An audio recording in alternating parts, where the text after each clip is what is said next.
Dalam setiap pembelajaran, tentu kita ingin mencapai tujuan-tujuan khusus atau tujuan-tujuan tertentu.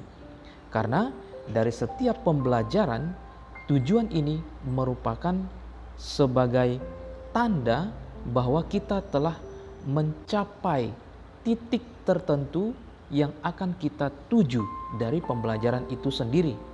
Nah, dalam pembelajaran ini ada 4 poin minimal yang dapat kita capai setidaknya. Maka di sini saya mengatakan tujuan minimal. Nah, poin pertama, kita dapat mengidentifikasi situasi masyarakat sebelum dan pada saat COVID-19 menyerang dunia dan Indonesia. Ini tujuan pertama. Tujuan kedua, pada poin yang kedua ini, kita dapat menganalisis pola hidup masyarakat untuk beradaptasi dengan kebiasaan baru. Dan kemudian pada poin ketiga atau pada tujuan yang ketiga, kita dapat menjelaskan situasi pendidikan di Indonesia di masa pandemi COVID-19 ini. Dan yang terakhir, kita hendaknya mampu menemukan solusi agar semua sendi kehidupan, setiap sendi kehidupan di masa pandemi COVID-19 ini tetap berjalan. Entah itu dalam bidang pendidikan, ekonomi, kegiatan masyarakat yang lainnya. Ya. Namun tetap memperhatikan protokol kesehatan yang sudah ditetapkan oleh gugus tugas dalam hal ini. Tema umum pembelajaran ini adalah seputar COVID-19 dan saya membuat judul yaitu Menuai Bencana, Menakar Anugerah di Musim Pandemi COVID-19.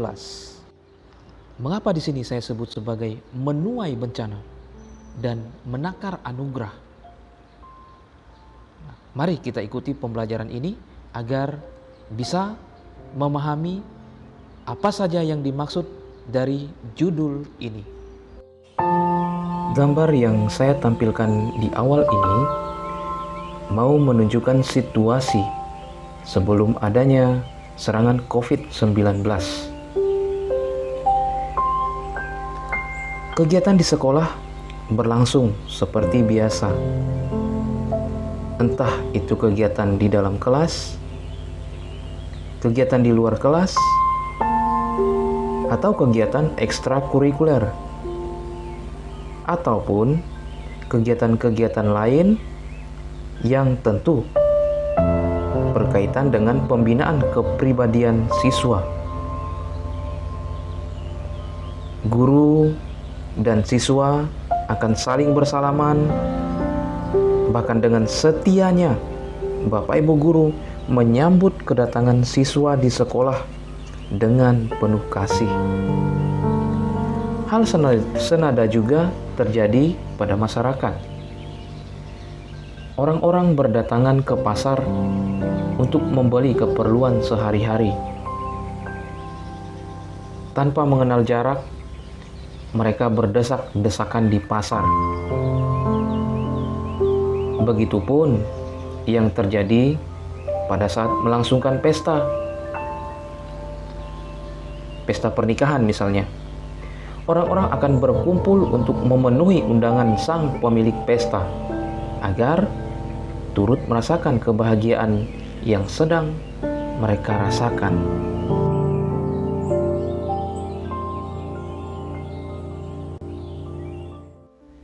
Namun sayang, kebahagiaan itu terputuskan, termusnahkan oleh serangan virus corona dalam sekejap.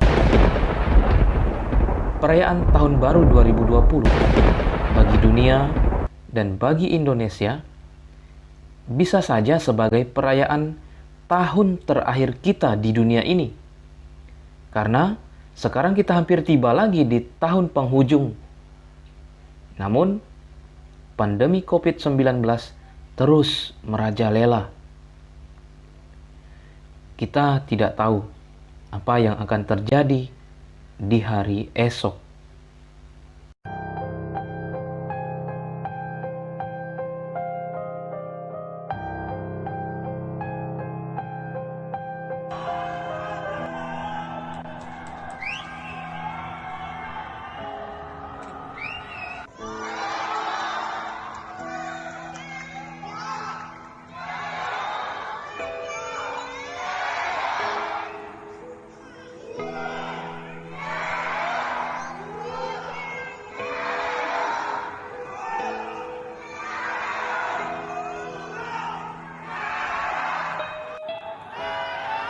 Jayo! Jayo!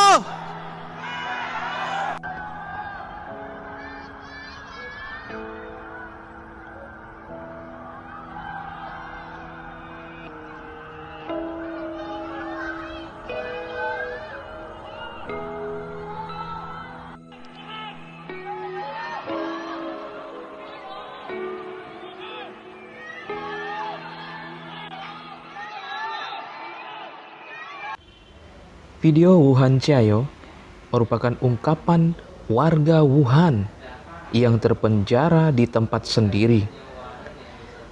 Maut akan menjemput jika mereka berani berinteraksi di luar rumah. Mereka saling memberi semangat satu dengan yang lainnya. Kota mereka terkarantina dan terisolasi. Walaupun korban mulai berjatuhan, mereka masih berharap selamat dari bencana itu. Dampak penyebaran COVID-19 ternyata bukan hanya di kota Wuhan yang menjadi tempat awal penyebarannya. Negara-negara lain pun turut merasakan dampak bencana ini. Dengan sigap dan perhitungan yang matang, pemerintah di berbagai negara langsung memberlakukan lockdown. Tidak lain yaitu untuk memutus mata rantai penyebaran virus ini.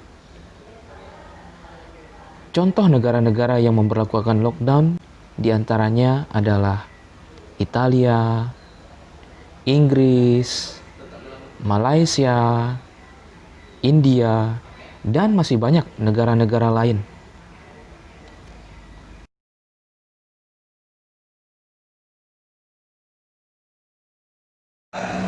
Dihubungkan ke bola lampu, ya. Berarti bola lampu yang pertama bagus, ya. Oke. Kita coba bola lampu yang kedua. Pendidikan dalam negeri sempat down, namun tidak sampai pada lumpuh total. Lewat kebijakan-kebijakan Mendikbud, akhirnya setiap sekolah berusaha menemukan solusi agar para siswa tetap terlayani, namun tetap memperhatikan protokol kesehatan. Walau sempat juga muncul klaster baru yang berasal dari sekolah. Pembelajaran yang dilakukan berbagai macam, mulai dari pembelajaran jarak jauh atau daring, atau pembelajaran online ya. Lalu pembelajaran sistem jemput bola, atau sebutan lainnya adalah luring di luar jaringan.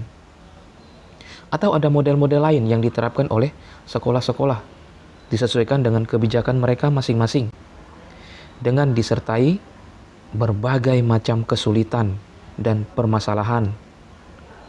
Ini pasti tidak terlepas dari semuanya ini. Misalnya, jaringan yang tidak stabil, ya, jaringan internetnya, kuota yang mahal,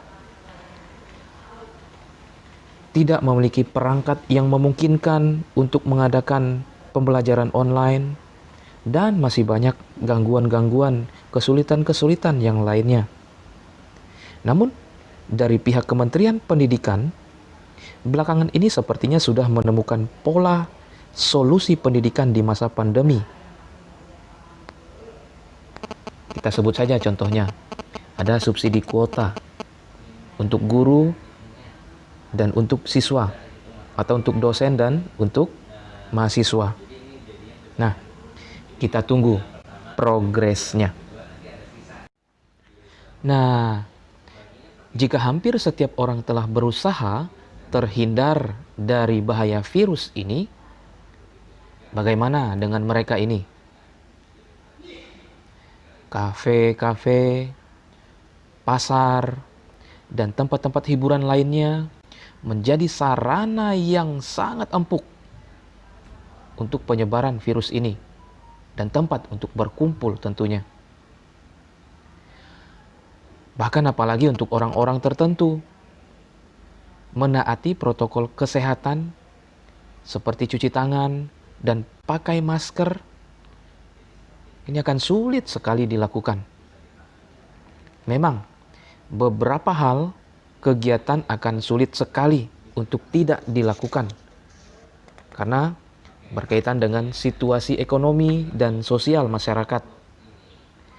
Namun, kita perlu bertanya, akankah berakhir pandemi COVID-19 dengan pola kebiasaan kita seperti ini?